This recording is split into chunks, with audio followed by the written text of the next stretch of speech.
Okay, let's go ahead and get started. We'll display the code here again and the phone number at the end as well. Forward. All right, so for those who may not know me, my name is Jeff Clark. I'm one of the first-year pharmacy health system, pharmacy administrator and leadership residents here at UW Health. And today I'm going to be talking about no pain, no gain, acute postoperative pain interventions. My content expert is Adu. He unfortunately is on time off today and was unable to attend for today. Some of the objectives we're going to look at are to evaluate the multimodal approach for acute postoperative pain, to analyze medication therapy options for acute postoperative pain management in naive patients to opioids and patients with chronic postoperative pain management on chronic therapy, and then create a safe and effective discharge plan for patients with acute postoperative pain. So you might be asking yourself, what is pain? Pain is the unpleasant sensory and emotional experience that is associated with actual or potential tissue damage, and is always subjective. Highlighting that last little part there, always subjective, is probably the biggest part and takeaway from what is pain. It varies so much from patient to patient. And one of the things with pain is that it has been this huge national quality agenda item for hospital regulatory agencies, such as the Joint Commission. So hospital executives and staff alike, they view pain management as an important quality initiative and is a big part of the care that we provide our patients. So I just want to kind of go through an overview of where we've gone and where we come to today. And just looking at an overview of the opioid crisis, it's still ongoing, and it spans over 100 years, going back to like the 1890s when heroin was used for cough suppressant. And then when you come up to the 50s, oxycodone becomes widely available and gets prescribed like cotton candy. And in 1980s, medical articles underestimate like the additional risk for using opioids.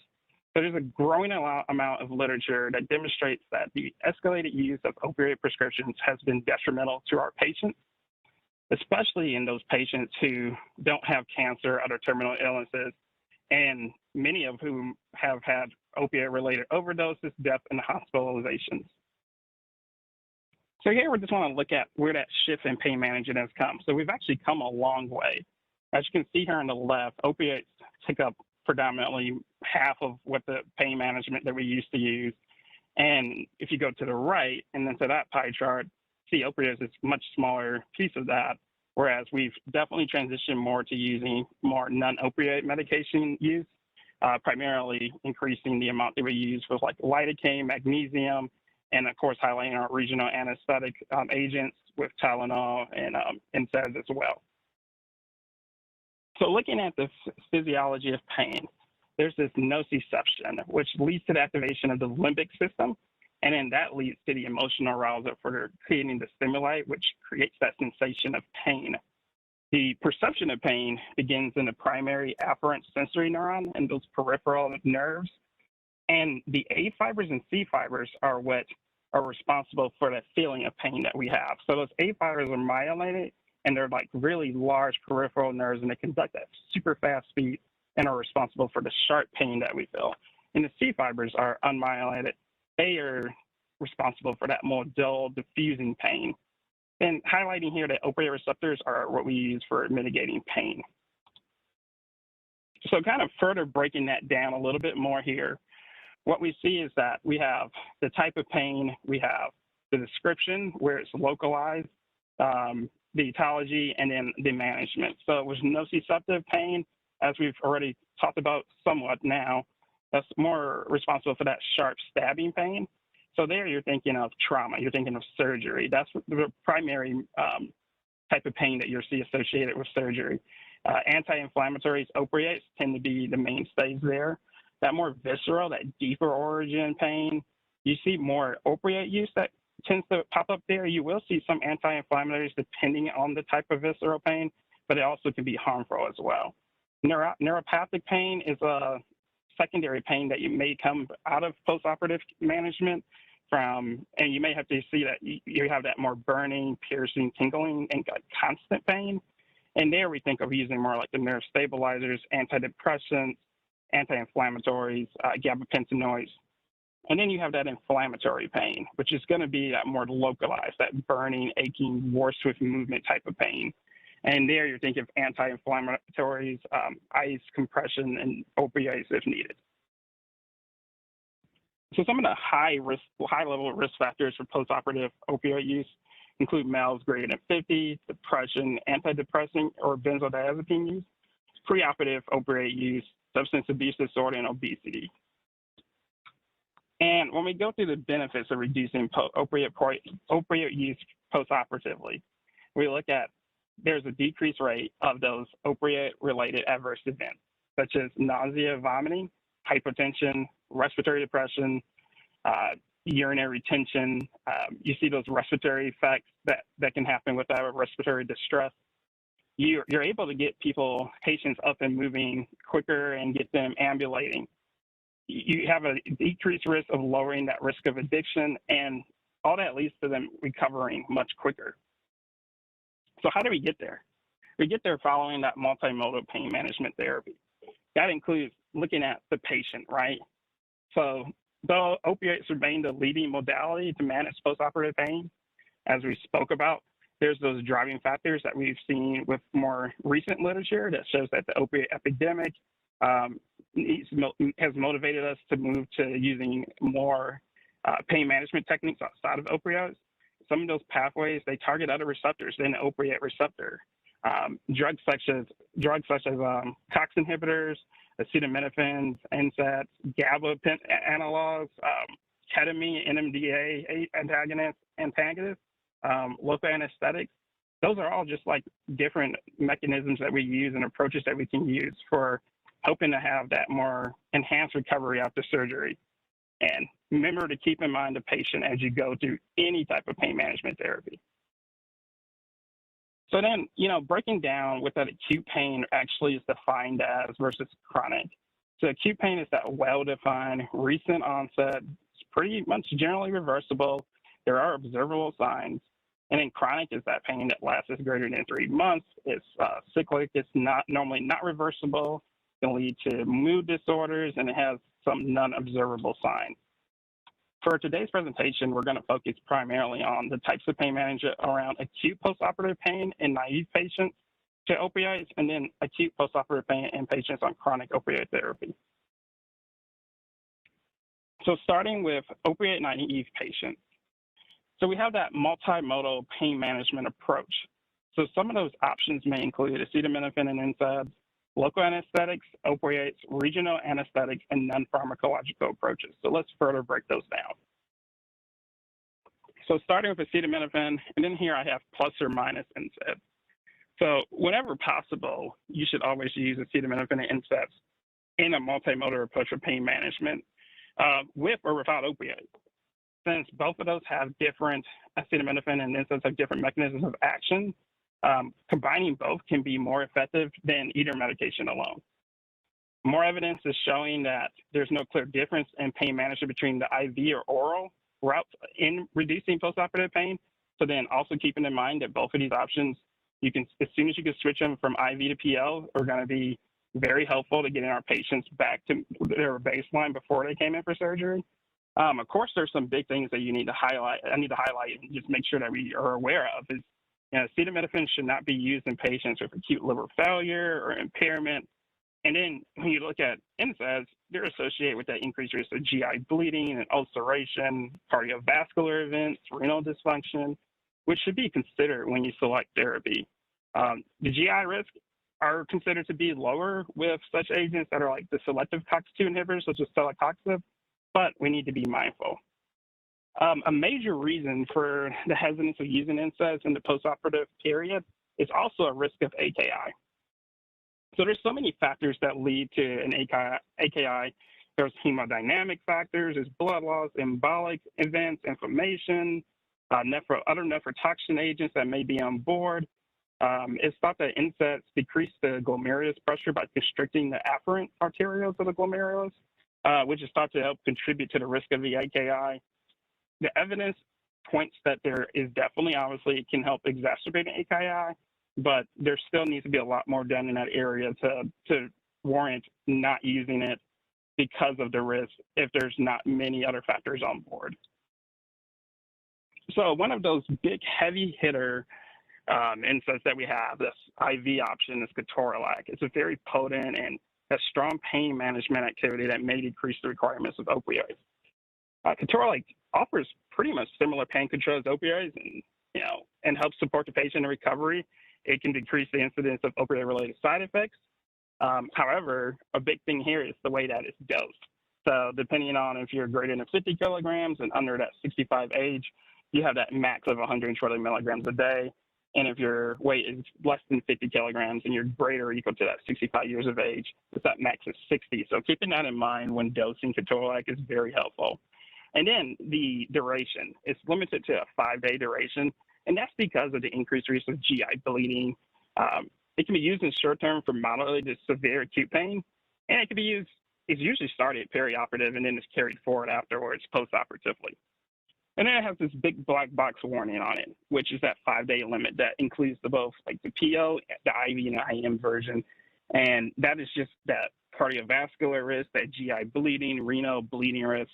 So it's important that if you're greater than that 65 age or you're less than that 50 kilograms, that you use that reduced dosing. So ketorolac carries a lot of contraindications. Many of these are surrounded around accumulation of the drug and inability to metabolize it, which leads to an increased bleeding risk or cause harm to already damaged organs.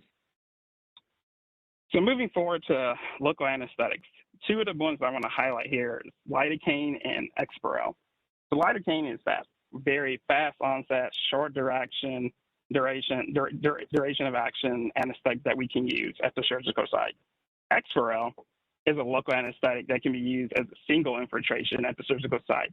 It uses this really cool multivesicular liposomal technology to relate the bupivacaine in a more consistent manner and over an extended period of time, up to about 96 hours. Exparel works it is metabolized by the glucocorticoid conjugation and is then excreted by the kidney. So some of the common side effects here, though, with Exparel are just going to be nausea, vomiting. You need to be careful of constipation are the main ones. Patients should not receive any additional local anesthetic, including lidocaine patches, within 96 hours of administration. Here at UW, we have B&T restrictions on which surgery and criteria Exparel can be used on, and I highly recommend that you look at those before you recommend this, or if you see a patient that's on it, make sure that they're appropriately on it as well. So moving into some of the opioids that we're seeing for naive patients. Here we are looking at the common IV opioid doses starting with morphine, which has a more rapid onset for peak effect about 12 hours. Hydromorphine and fentanyl are synthetic derivatives of morphine and are more potent, but they have a shorter duration of action and a shorter half-life compared to morphine. Of note, hydromorphine is more commonly used in renal disease, and it should be cautiously down titrated in patients with creatinine clearance less than 60. Here are some of the more starting doses that you see when you're transitioning patients to the oral doses of opioids. I just wanted to highlight them here for reference. So the dosings are so important because it leads to this whole opioid accumulation factors that need to be considered. So as we know, all opioids carry significant side effects that limit their use. The most important is respiratory depression. In addition, nausea, vomiting, reduction in bowel motility. Those are all common side effects that we're seeing. So starting here with fentanyl, it is a mu-selective opioid antagonist. It's hepatically cleared via CYP450 enzyme system, but it can lead to hepatic failure. Going down, morphine is metabolized by glucocorticoidation to two active metabolites, morphine 3 and morphine 6. Both of those metabolites are renally eliminated, and accumulation can occur with chronic use in patients with decreased renal function. Morphine 3 does not have that analgesic effect, but it may result in seizure activity or agitation, where morphine 6 is what gives us that analgesic effect by the mu receptor, but it can cause sedation and or respiratory depression. So going down, you have hydromorphine. That occurs through glucocorticoidation and can lead to hepatic failure with accumulation. And then lastly, methadone. It is metabolized through the 3A4 and 2B6 major substrates. However, on initiating oral methadone, steady state and peak analgesic effect may not be reached for 3 to 5 days, and oversedation and respiratory depression may occur if it gets titrated too quickly. Of note, it has a very long half-life, and hepatic and renal failure will delay clearance. So I talked about earlier how important it is to move from opioids from IV to PO. So we have these opioid conversion charts. They were developed to help patients with acute pain after procedures. You want to make sure that you dose reduce across tolerance for patients with chronic pain, and to use caution, though, when using conversion charts while patients are hospitalized for acute procedures. Keep in mind that the highest amount of pain is going to be in that first 72 hours. So here's the opioid conversion that we have on UConnect. Keep in mind that these doses are approximate. Individual patient response has to be observed. There's no other way around it. And doses and intervals between doses are titrated according to the patient's response. So IV PCAs are what the American Pain Society recommends using. They can be used for postoperative systemic analgesia when the parenteral route is needed. Patients should have requirement for analgesia for more than a few hours and have adequate cognitive function to understand how to use the device and its safety limitations. IV boluses might be considered in the median post-op period for more rapid pain relief and analgesic titration. However, there's no evidence that shows against routine basal infusions of opioids with IV PCAs in opioid-naive adults, and it should be discouraged because most of the evidence shows that there's no improvement in pain control. Of note, surgical patients who are in the ICU setting may be on an IV fentanyl PCA. So moving forward to epidurals. So epidurals provide a very effective regional analgesic effect. They're much smaller doses of opioids that can be used in the epidural and intrathecal routes than systemic routes, since the opioid is administered more directly near spinal opioid receptors. These smaller doses decrease the potential for opioid-related side effects because little drug actually reaches the systemic circulation.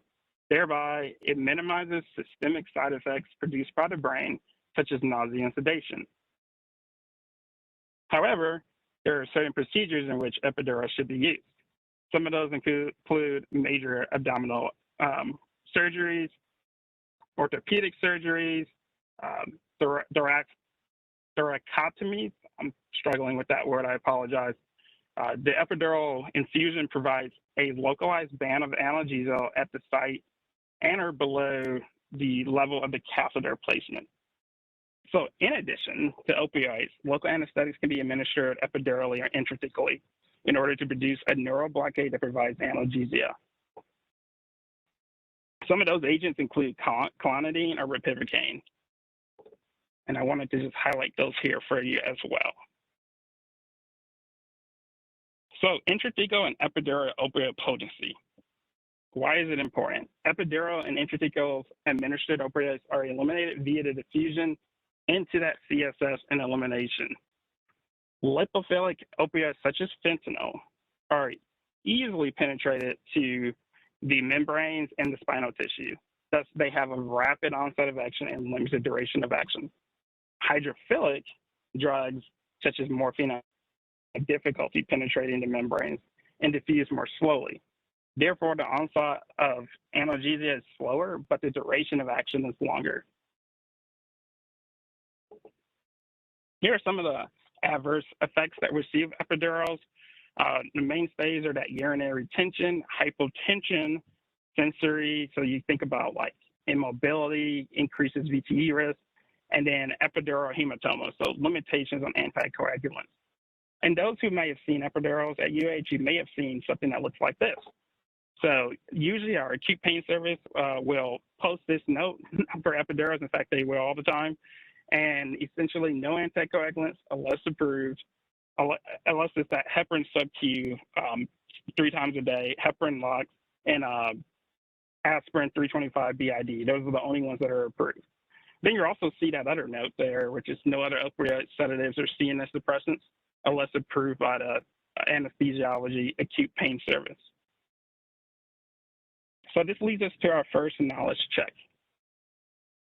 So we have here a 67-year-old man who's 48 kilograms, who was admitted electively for coronary arterial bypass graft for ischemic heart disease and ongoing despite maximum medical therapy. Upon returning from surgery, the resident handling postoperative care recently attended a pharmacy resident lecture on a multimodal approach to pain management and wants to order ketorolac IV 30 milligrams QD for 7 days. The resident asks if this would be a good option and help avoid using opiates. How would you respond to his recommendations? And go ahead and post those in the chat. Okay, I'm seeing C. Okay, I'm seeing a whole bunch of C's. All right, good job, guys. You didn't get trapped into this one. Definitely disagree with his option to use ketorolac IV and explain to him that NSAIDs would be contraindicated because of that risk of increased bleeding, cardiovascular adverse events. This would be a great opportunity to explain to that resident that the multimodal approach to pain management depends heavily on the patient factor, the type of surgeries, and in this case, the risk that would be greater than the benefit here. In this case, more than likely, opioids would be used. So then there's this last little category of gabapentinoids. So the American Pain Society, in their 2016 guidelines, they recommend the use of gabapentin, pregabalin, both before and after surgery. Both medications are associated with reduced opioid requirements after major or minor surgical procedures, and some studies reported lower postoperative pain scores. However, more recent literature may say something different than this. So that leads us into, are gabapentinoids actually helpful in acute postoperative pain?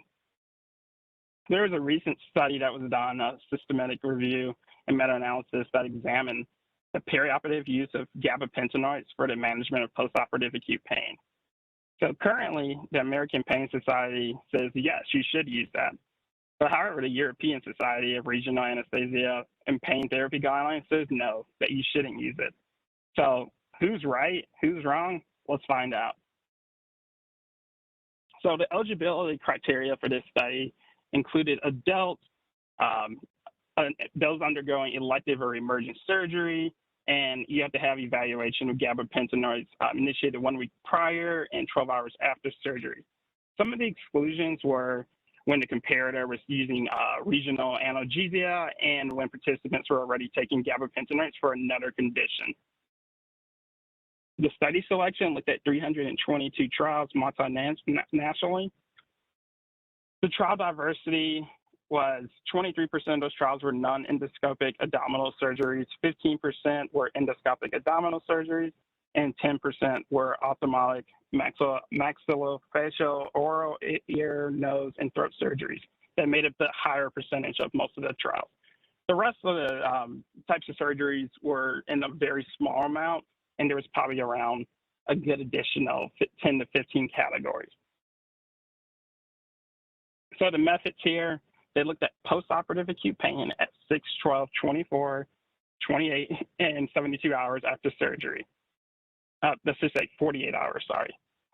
Pain intensity measurement scores on a scale of 0, no pain, to 100, worst imaginable pain.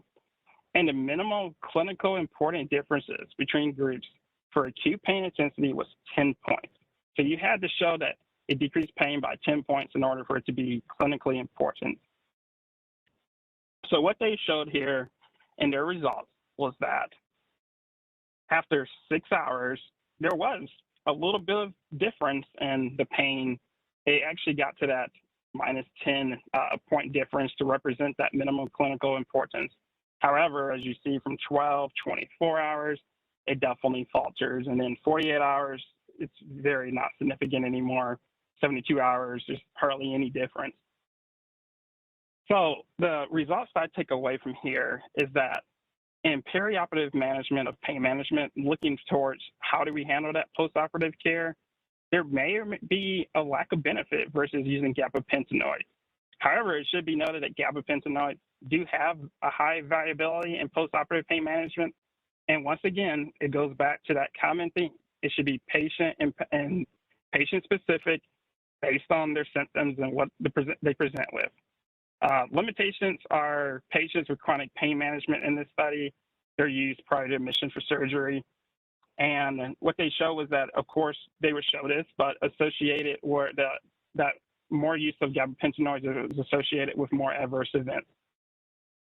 So this might help guide guidelines in the future. Just something that I wanted to note. Not saying that they should not be used, but there is more literature showing that they may not provide as much benefit as once thought.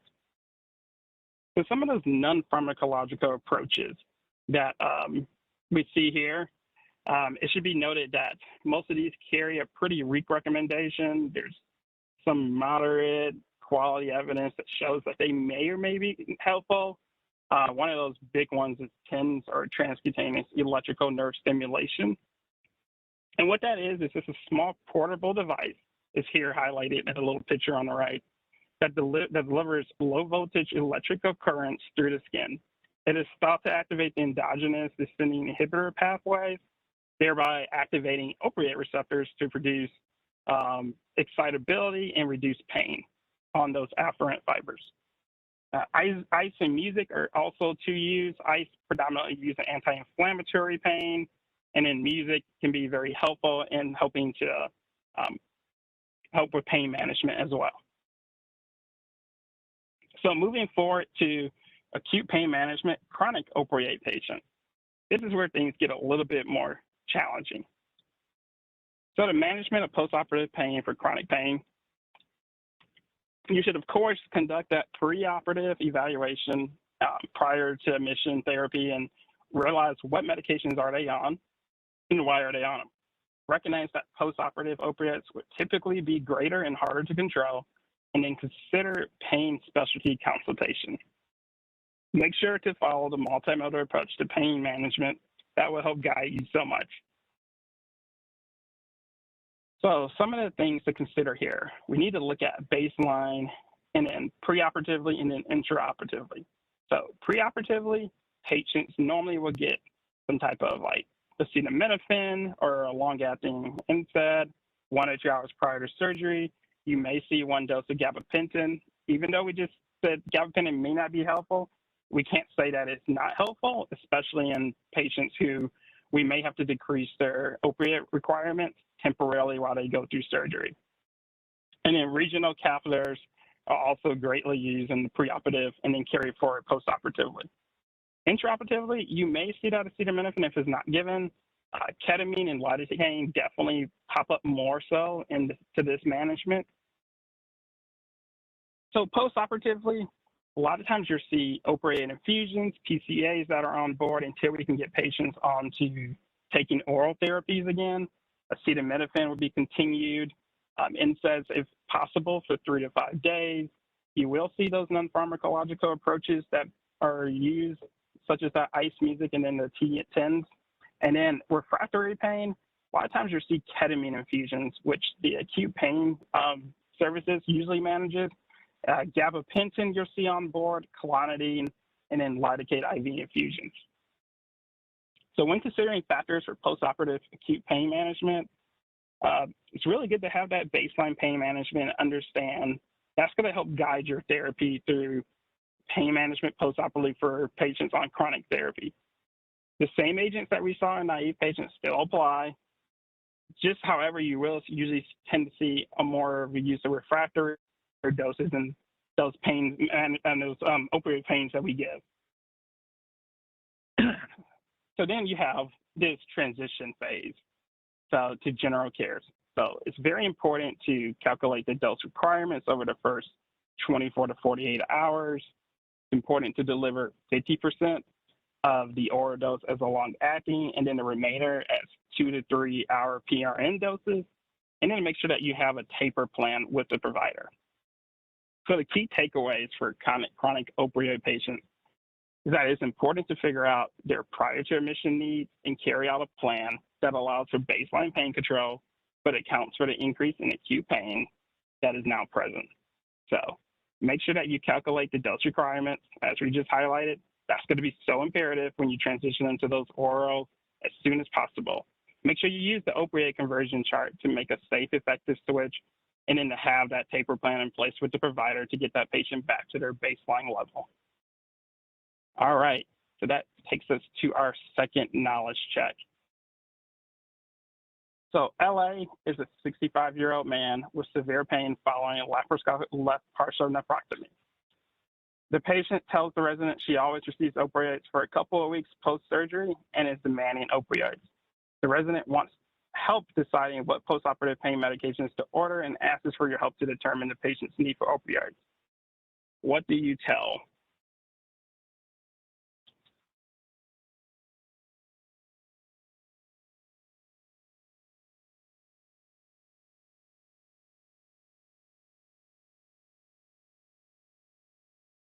Yeah, I'm seeing a lot of D's come through. So D is definitely the answer here. Establish that goal for pain and function using a multimodal approach for pain management. Opioids should not only be used for acute pain. Definitely use that multimodal approach when you're doing postoperative pain management. Acetaminophen and NSAIDs use should not be used since patient underwent surgery. That's just wrong, just because you don't know what are the patient factors that prevent them from using that. So make sure that you have a reason why you're not using acetaminophen or NSAIDs. And if you don't, those should definitely be used, especially if you have opioids on board. Using opioids short term would not increase the risk and they will be fine. That's just not true. There's been evidence that shows that even using opioids short term could increase the risk of those opioid adverse events, and the patient may or may not be fine. So it's really important that you establish the goals for pain and function using a multimodal approach for pain management. All right, so that brings us to the next stage, which is that overdose and withdrawal. So I initially had not heard of this prior to really getting into my grill understanding of pain management, but this COWS system, the clinical opiate withdrawal scale. So it's an 11-item scale, and it's used for common signs and symptoms of opiate withdrawal. So it has this scale scoring where 5 to 12 points is mild, 13 to 24 is moderate, 25 to 36 is moderately severe, and then greater than 36 is severe. This image is a little bit blurry, but I think the picture is clear here, what they're showing. I have another one here that kind of highlights it a little bit better. So just wanted to show you the score, but now here are the different 11 rating scales. So resting pulse rate, sweating, restlessness, pupil size, bone joint ache, runny nose, tearing, GI upset, tremor, yawning, anxiety, irritability, and then goose flush skin. Early in withdrawal, patients will begin to crave opioids and may experience panic, agitation, and difficulty sleeping. The next stage in withdrawal will be muscle aches. You'll start to see yawning, sweating, increased tears, and possibly even a runny nose. As withdrawal continues to progress, the pupils may get larger. You might notice the heart rate increasing, abdominal cramping begins, along with the goose flush skin. And then you'll also see chills. GI upset tends to get worsened with prolonged withdrawal, and that can lead to nausea, diarrhea, and vomiting as well. So some of the withdrawal management, you have clonidine, and then you have a lot of supportive medication. So I think it's very important to state here that nobody will die from opiate withdrawal. They may have very bad symptoms. And it's very important that we are able to address those symptoms and treat them appropriately. So here you have the clonidine standard regimen for your reference and the different types of support medications. Ideally, we usually see naloxone that is used for opiate overdose as well. The initial dosing is at 0.1 milligram. A lower initial dose should be considered for patients with opioid dependence to avoid acute withdrawal. So it becomes very tricky when they're on opioids before they come in for surgery, because you want to make sure that you're still controlling that pain management at baseline.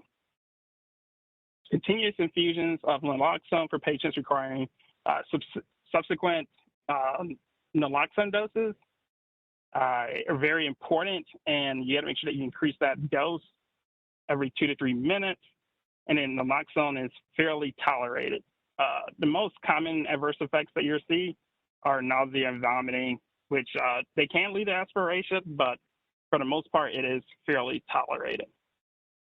Okay, so that brings us to the last part of our topic today, which is these discharge pearls. So these are two very good reviews that I found regarding opioid use at discharge in postoperative patients. The top one focuses on a little bit older systematic review of the appropriate medications to use, whereas the bottom one looks at some of the current issues that we see right now in postoperative pain management. So the big takeaways here are to make sure to assess the patient's pain control. Is their pain chronic or is it acute, or is it both? For example, if they are discharged to a nursing home or to home, is that clear in their directions for their pain management? You know, do we have them continuing Tylenol indefinitely? Do we have for pain? Did we put stops on there? Do we have taper plans in place? You know, do we have those clear instructions? It's estimated that about at least 40% of opioids prescribed at hospital discharge are not even picked up. So there is an increased need for more patient education surrounding the discharge process about realistic pain expectations and the role that non-opioid and non-pharmacological approaches play. Opioids should only be used for a short duration and help improve function in those naive patients. And then additional opioids in chronic patients should only be used, and that you should try to get them back to their baseline as soon as possible. Remember that we're here to help improve function. You're not trying to alleviate all pain. This needs to be very, very addressed with the patient, and there needs to be an ongoing patient education that happens. Make sure that you review the patient's pain medications over the last 24 hours. Have they even used opioids? There needs to be very clear instructions on, you know, if they haven't used it or they have used it, how are you going to taper? How are you going to make sure that they are keeping those safe or that disposing of them properly? We have a lot of material that we provide from our pharmacy services and also from nursing around this, and I think we do a great job. However, at other institutions, maybe they don't have as much. So just important that we continue to be proactive in providing information and educating our patients. And keep in mind, there's this other dilemma that can also occur where there's this fine balance between being too restrictive and not being restrictive enough. And remember that naloxone prescriptions at discharge should always be considered with extended or higher amounts of opioid uses at discharge. And with that, that is the end of my presentation today. I'll be happy to answer any questions or comments anyone has.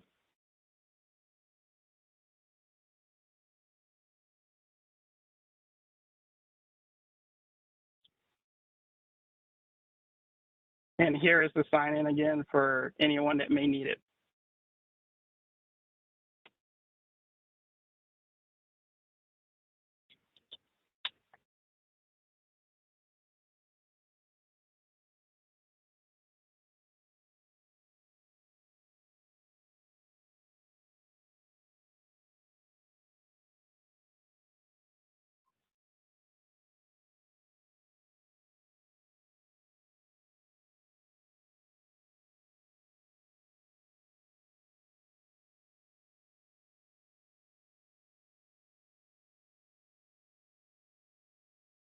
All right, hearing no questions, hope everyone has a great rest of their day, and thank you for attending today.